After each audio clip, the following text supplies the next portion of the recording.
സുഹൃത്തെ, ഞാൻ ഈ ചാനലിലൂടെ PSC എക്സാമുകൾക്ക് വേണ്ടിയിട്ടുള്ള നല്ലൊരു മെൻ്റൽ സപ്പോർട്ട് നിങ്ങൾക്ക് തരാൻ ശ്രമിച്ചിട്ടുണ്ട്. അതിൽ നിന്ന് ഒരുപാട് പോസിറ്റീവായിട്ടുള്ള റിസൾട്ട് നിങ്ങളുടെ സൈഡിൽ നിന്ന് എനിക്ക് കിട്ടിയിട്ടുണ്ട്.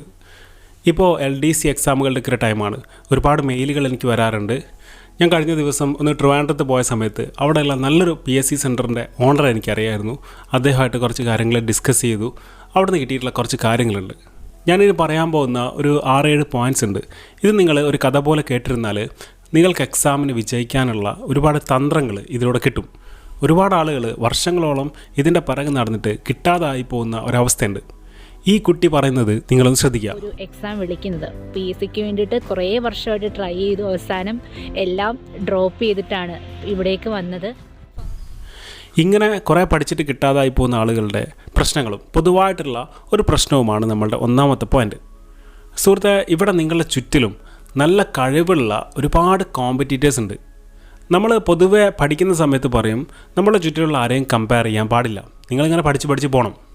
പക്ഷേ നിങ്ങളുടെ പഠനം ആ ഒരു എക്സാമിന് കിട്ടാൻ വേണ്ടിയിട്ടുള്ള കറക്റ്റ് സ്ട്രാറ്റജികളിലൂടെയുള്ള പഠനമല്ലെങ്കിൽ ഇവിടെ കൃത്യമായിട്ടുള്ള ധാരണയിലൂടെയും സിലബസ് ബേസ്ഡ് ആയിട്ടും സ്ട്രാറ്റജികളിലൂടെയും പഠിച്ചുകൊണ്ടിരിക്കുന്ന ഒരുപാട് കോമ്പറ്റീറ്റേഴ്സ് നിങ്ങളുടെ ചുറ്റിലുമുണ്ട്.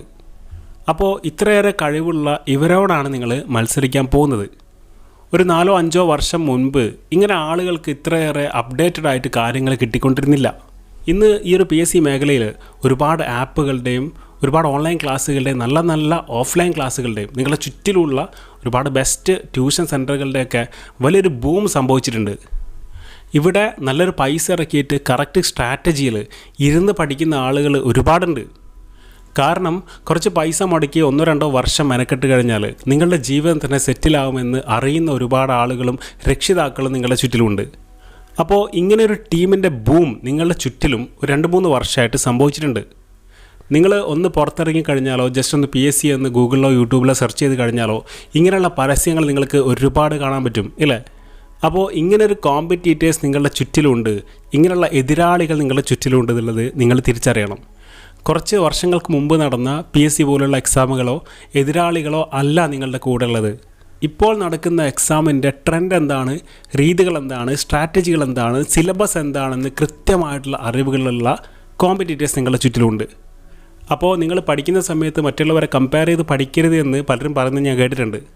പക്ഷേ സുഹൃത്തെ, ഇനി എക്സാമിന് ആർക്കെങ്കിലുമൊക്കെ കിട്ടുന്നുണ്ടെങ്കിൽ ഇതുപോലുള്ള സ്ട്രിക്റ്റ് സ്ട്രാറ്റജികൾ ഫോളോ ചെയ്യുന്ന സിലബസ് ബേസ്ഡ് ആയിട്ട് പഠിക്കുന്ന നല്ല റാങ്കുള്ള ആളുകൾക്ക് മാത്രമേ കിട്ടൂ.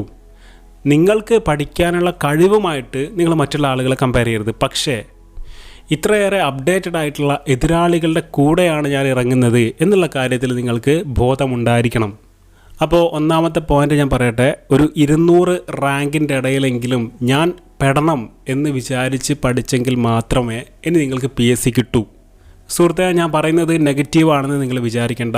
ഇതാണ് ഇന്നത്തെ അവസ്ഥ. അപ്പോൾ ഇനിയൊരു എക്സാമിന് കിട്ടണമെങ്കിൽ നിങ്ങളെന്ത് ചെയ്യണം? പച്ച മലയാളത്തിൽ പറയുകയാണെങ്കിൽ കണ്ണിങ് ആയിട്ട് നിങ്ങളുടേതായ ഒരു സ്ട്രാറ്റജി ഉണ്ടാക്കി ടൈം ടേബിൾ ബേസ്ഡ് ആയിട്ട് നിങ്ങൾ മരിച്ച് പഠിക്കേണ്ടി വരും. ഇനി രണ്ടാമത് ഞാൻ മനസ്സിലാക്കിയിട്ടുള്ള ഒരു പ്രധാനപ്പെട്ടൊരു പോയിൻ്റാണ് സിലബസിൻ്റെ ഇമ്പോർട്ടൻസ്. നിങ്ങൾ 10ാം ക്ലാസ്സിൽ പഠിക്കുന്നൊരു കുട്ടിയാണെന്ന് വിചാരിക്കാം. നിങ്ങൾക്ക് അടുത്ത ആഴ്ച കണക്കിൻ്റെ എക്സാം ഉണ്ടെന്ന് വിചാരിക്കാം.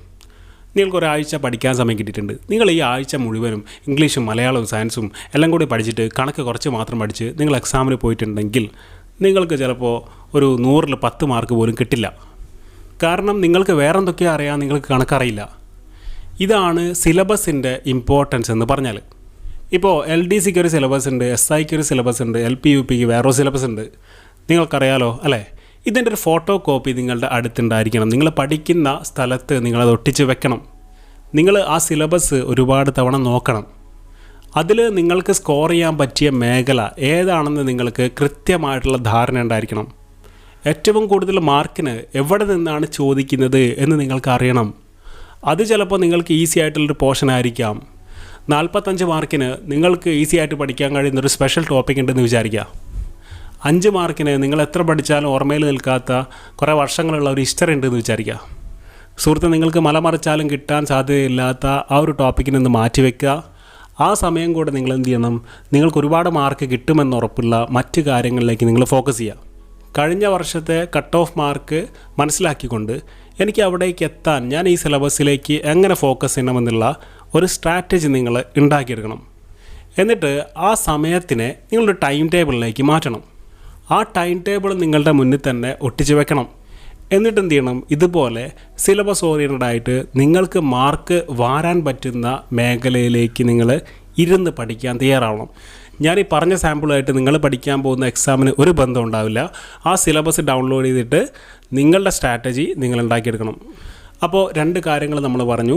കോമ്പറ്റീറ്റേഴ്സ് എന്ന് പറഞ്ഞാൽ ചില്ലറക്കാരല്ല. സിലബസ് ഓറിയൻറ്റഡ് ആയിട്ട് പഠിച്ചാൽ മാത്രമേ നിങ്ങൾക്ക് കട്ട് ഓഫിലേക്ക് എത്താൻ പറ്റൂ.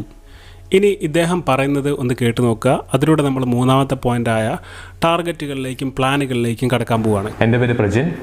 ഞാൻ 2019 LDC പരീക്ഷയിലെ 1ാം റാങ്കുകാരനാണ്. വയനാട് ജില്ലയിലായിരുന്നു എനിക്ക് 1ാം റാങ്ക് കിട്ടിയത്.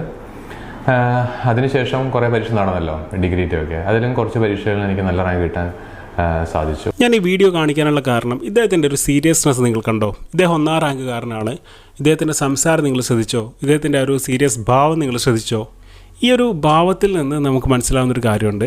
അത്യാവശ്യം നല്ല റാങ്കുകൾ നേടുന്ന ആളുകളൊക്കെ നല്ല സീരിയസ് ആയിട്ടും സിൻസിയറായിട്ടും ആ ഒരു കാര്യത്തിനോട് വേറൊന്നും ചിന്തിക്കാതെ തുനിഞ്ഞിറങ്ങുന്ന ആളുകളായിരുന്നു എന്ന് നമ്മൾ മനസ്സിലാക്കേണ്ട ഒരു കാര്യമുണ്ട്. ഈ രീതിയിൽ സിൻസിയറായിട്ട് സംസാരിക്കുന്ന, സ്ലോ ആയിട്ട് സംസാരിക്കുന്ന ആളുകൾക്കൊക്കെ ചില കാര്യങ്ങളോട് വളരെ പ്രാക്ടിക്കലായിട്ട് സമീപിക്കാനുള്ള ഒരു കഴിവ് കൂടുതലായിരിക്കും. നിങ്ങളും നല്ല റാങ്കുകൾ വാങ്ങിക്കാൻ വേണ്ടി ഇറങ്ങിയ ആളുകളാണെങ്കിൽ ഈ ഒരു സെൻസിലുള്ള, ഈ ഒരു ഫ്രീക്വൻസിയിലുള്ള ഒരു ഫോക്കസിങ് ഡെവലപ്പ് ചെയ്തെടുക്കാൻ നോക്കുക. ഒരാൾക്ക് ഫോക്കസിങ് കുറയുന്നത് എപ്പോഴാണെന്നറിയോ? ഡിസ്ട്രാക്ഷൻസ് കൂടുമ്പോഴാണ്. നിങ്ങൾക്ക് ഒരു ഉപകാരമില്ലാത്ത ചില കാര്യങ്ങളുണ്ട്. ചില ഫോൺ കോളുകളായിരിക്കാം, ചില ആപ്പുകളായിരിക്കാം. ഇതിൻ്റെയൊക്കെ ഇമ്പോർട്ടൻസ് ഒന്ന് കുറയ്ക്കുക. ഇത് മാത്രമല്ല, എന്തൊക്കെയോ ചിന്തിച്ച് കൂട്ടുന്ന പല പ്രശ്നങ്ങളും പല ആളുകൾക്കുണ്ട്. ഇതൊക്കെ എന്തുകൊണ്ട് വരുന്നു എന്നുള്ളതിൻ്റെ ഒരു സോഴ്സ് നിങ്ങൾ തന്നെ കണ്ടെത്താൻ നോക്കുക. അതിൻ്റെയൊക്കെ ഒരു ഇമ്പോർട്ടൻസ് കുറയ്ക്കുക. ഇനി നമ്മൾ പോകുന്നത് പ്ലാനിങ്ങിലേക്കാണ്.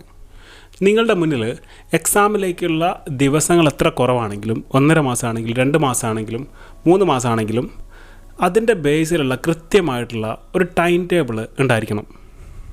ഇനി ഇത്ര ദിവസങ്ങൾ എൻ്റെ മുന്നിലുണ്ട്, അതിലേക്ക് ദിവസവും ഒരു 6 മണിക്കൂർ എനിക്ക് കിട്ടാൻ സാധ്യതയുണ്ട് എന്നുള്ള രീതിയിലുള്ള ഒരു ഏകദേശ ധാരണ നിങ്ങൾ ഉണ്ടാക്കി വെച്ചിട്ട് ആ ഒരു ഏകദേശ സമയത്തിന് നിങ്ങൾ അതിൽ നിന്ന് ഒരു ഹാർഡ് വർക്കിംഗ് ഹവേഴ്സ് എന്നുള്ള വേറെ ഒരു പരിപാടിക്കും ഇറങ്ങാത്ത കുറച്ച് മണിക്കൂറുകൾ നിങ്ങൾ ഉണ്ടാക്കിയെടുക്കണം.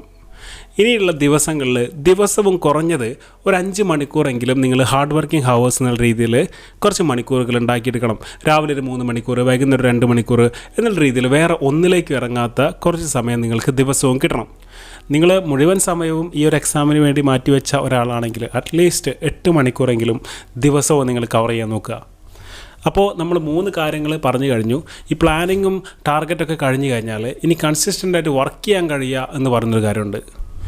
ദിവസവും ഒരേപോലെ നന്നായിട്ട് ഹാർഡ് വർക്ക് ചെയ്യാൻ കഴിയുന്ന ഒരു ക്വാളിറ്റി ഉണ്ടാക്കിയെടുക്കാം. അത് നമ്മൾ ഡെവലപ്പ് ചെയ്യേണ്ട ഒരു കാര്യം തന്നെയാണ്. എങ്ങനെ കൺസിസ്റ്റൻ്റായിട്ട് വർക്ക് ചെയ്യാൻ പറ്റും എന്നുള്ളതിനെ പറ്റിയിട്ടുള്ള ഒരു ഡീപ്പ് തോട്ട് ഞാൻ കുറച്ച് മുമ്പ് ഒരു വീഡിയോ അപ്ലോഡ് ചെയ്തിട്ടുണ്ട്. നിങ്ങളതൊന്ന് കണ്ടു നോക്കുക. അപ്പോഴേക്കും ഇതിൻ്റെ പാർട്ട് 2 വരും. ഈ വീഡിയോയിൽ കുറച്ച് കൂടുതൽ കാര്യങ്ങൾ പറയാനുണ്ട്. അതുകൊണ്ടാണ് ഞാൻ 2 പാർട്ടാക്കുന്നത്. മൈൻഡ് സൈഡ് കാര്യങ്ങളും റിസ്ക് എടുക്കുന്നപരമായിട്ടുള്ള കാര്യങ്ങളും നമ്മൾ എന്തിന് ഇതിലേക്ക് ഇറങ്ങണം എന്നുള്ള കാര്യങ്ങളൊക്കെ അടുത്ത വീഡിയോയിൽ വരുന്നതായിരിക്കും. നിങ്ങളൊന്ന് വെയിറ്റ് ചെയ്യുക. എന്തായാലും നിങ്ങൾക്ക് എക്സാമിന് നല്ല റാങ്ക് വാങ്ങിക്കാൻ സാധിക്കട്ടെ. നല്ലൊരു മൈൻഡ് സൈഡ് സപ്പോർട്ടായിട്ട് ഞാൻ നിങ്ങളുടെ കൂടെ ഉണ്ടാവും. അപ്പോൾ നമുക്ക് പാർട്ട് 2 കാണാം. താങ്ക്